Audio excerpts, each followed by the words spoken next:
Hi there and welcome to a MALIFAUX terrain piece video for these 4 buildings that you can purchase. In this video we're basically going to talk about if I'm happy with my purchase buying all these 4 buildings. Sometimes my camera is a little bit too good. You can see all the dust on the roof there. The first thing I would like to say about these buildings is that now in MALIFAUX in general, not all, but some of the models are quite fragile. They could easily snap because the pieces are so tiny sometimes. Sometimes it feels like MALIFAUX models are just small twigs. But these buildings are, I have to say, very durable. When you start touching the building material of them, like the walls, they are very thick. So I'm very happy that, yeah, they feel durable. You don't need to worry that much about like breaking them. They have some small pieces that are a little bit fragile, but in general, you don't really need to worry that much. They look really awesome and they have a lot of detail. It was actually very fun painting them. And they do definitely have that little MALIFAUX touch. They are also a tiny bit interactable, like models can actually stand them, walk around on them and such. And as you can see here, you have like rooftops that you can climb up on. So you don't have to have like just a block that can't be interacted with, just that gives cover, blocks the line of sight. You can actually stand on them. I mean, you do have these modulational roofs that will make it impossible to stand on them. And you can even modify how you want them to look. You can like have this roof, or this roof, or this roof. So yeah, you have some kind of interesting modulation there as well. However, this building is a little bit tiny and it will start to look weird with some of these things. This is the one that it comes with. This is the one that it's supposed to have. I actually want to say that even this building or this rooftop is a little bit too big. And mostly I'm just using it like this, because it is that perfect thing that like models can fly up on, or walk up on, or climb up on, I should say. This is the solarium, this rooftop, and this rooftop. I haven't actually finished painting this rooftop because, as I said, I'm mostly using this variant all the time, because I want models to be able to climb up on them. This is the only building that can't modulate in any form of way. It is just a broken building, basically.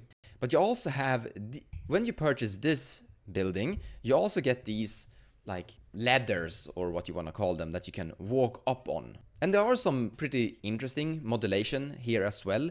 How you can like make models able to get access to the building's ceilings and level increase in various ways. For example, I'm often placing this building together with this piece, and often sometimes even like this. So you can like walk up and then walk down on the other side. This is usually how I'm utilizing this building. Someone has just built a way to climb up to the rooftop on it. I guess you could do something like this as well, just put these two together, but that looks weird, I think, personally. You can also make a huge tower with the solarium and this building. And here you can change the rooftops and such as well. And it becomes a pretty interesting tower. I have to say, it actually looks kind of cool. And I really like that you can actually place models quite high on this. However, I'm a little bit... Now, I'm gonna say this, I've actually never done this in a match, because it's not something that you scale up on in a practical manner. Like, sure, you can place a model up there, you see the whiskey gammon, but the model is never gonna get there. You would need a better kind of construct for this to work. So sure, you can modulate and make it look like this, but you're never really gonna do. You would need some way of models climbing upwards with like ladders and steps that doesn't exist on this. So I'm gonna say, sure, you can, but you're never going to. If you purchase all 4, they will take up approximately this much space on your battlefield. And that is also kind of important, because what matters to me is that the terrain looks similar to each other. So all terrain is usually pretty cool. There's different styles everywhere, and I think most terrain is pretty awesome. But I want the terrain to look similar to itself. And all these 4 buildings look pretty good together. It looks like a cohesive structure or a cohesive look. This is how they look, something like viewed straight forward into. This is a height comparison with the Killjoy. These are the two smaller buildings, and you can actually see that the Killjoy is kind of able. So you could say that how we usually play is that a free size model can actually climb up on these two, while a 2-size model like this one can't, unless there are like ropes or ladders or other tricks. For example, you can just fly up on them easily, of course. But the terrain actually looks pretty good with other terrain materials that I've been able to find. You can see the Sylvan tree there from the Games Workshop. Age of Sigmar. I got my hands on some tourist rune stones, and they look pretty good together. You can get a pretty nice looking battlefield in general, I think. And these buildings really fit together really well with like a forest feeling. Because like MALIFAUX have been kind of abandoned for a while, so a lot of buildings should be a little bit overgrown. Like you have the building and then you have trees and roots growing onto them or next to them. So it becomes like a urban feeling of like old city that is just trees in the city everywhere. I should mention that these buildings are actually quite large in general, so if you don't have a way to like interact with them, they can take up as a block very fast and become a big piece on the battlefield that can't be touched. For example, this solarium is actually pretty big, so you have to walk around it a lot, and that just often separates the battlefield into sections, which could be good. But if you don't want that big block to separate the battlefield too much, it might not fit your battlefield structure. I really like decorating these buildings and trees together with moss. It gets a very good looking feeling of that MALIFAUX overgrowth, so to say. I also like putting stones. You can see here white stones around the corner. It gives an extra touch, and it, you know, when you have a playmat and you put a piece on that playmat, you can see the edges. I think that you should try to remove those edges a little bit to just make it look a little bit more cool. I mean, I think it honestly just improves it a tiny bit. It feels like the house and the ground is more connected. And the same thing with that moss on the side. This is how a battlefield with the 4 buildings, some trees, and some ways to escalate. You have 4 different escalators, or whatever you want to call them here, and they take up a pretty big portion of the battlefield, so to say.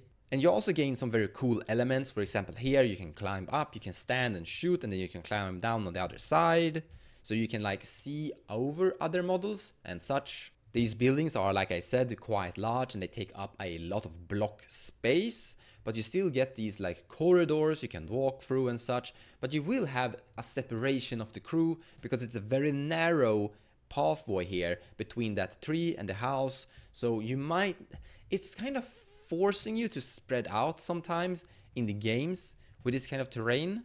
I think this is a good example too. Like if you're trying to get into the middle here between these 2 levelers that is escalating up there between the runestone, it might be hard to get models through in there, like shoulder to shoulder. So once again, this kind of terrain, while the buildings are so big, will force you to spread out a tiny bit. But now I want to talk about something very negative that I think is bothering me a tiny bit. So here you have a 30mm base, and as you can see, they fit kind of nice on this terrain until suddenly you get a little bit to the side. Here is a 40mm base, can't stand on this ceiling area. As you can see here, the space is just wide enough. And a 50mm base can never stand on this. It won't work. They have to like stand on these things above it. And it honestly looks a little bit weird. This is how it looks here. If we add more models, you can see that a 30mm base fits perfectly in this, can walk around, will never have a problem. But the 2 bigger bases will never be able to walk on this without making it look weird. So that is definitely something that is annoying me a tiny bit. However, once you start placing models like on these rooftops, you're never gonna have a problem. It is just the solarium, this part, that doesn't really work with larger base models. But the smaller models will look pretty amazing with this, I think. So am I happy with my purchase? Yes, I will say so. I do like these. I like weird, so it felt good to like, yeah, you've made some pretty cool terrain. The terrain are durable.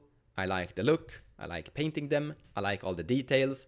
I like that I get a large chunk of terrain that looks similar to each other. That will look like, yeah, they should look great next to each other, and they do. I really like these like terrain pieces that you can walk up on and walk down from, so that you have like levels of height in the battlefield. You can stand on a high place and you can stand on a low place, and they are accessible. However, we have to touch the elephant in the room. You can 3D print terrain that will probably look better, and it still will be cheaper. So it's kind of hard to justify purchasing terrain that can be 3D printed and for a lower price.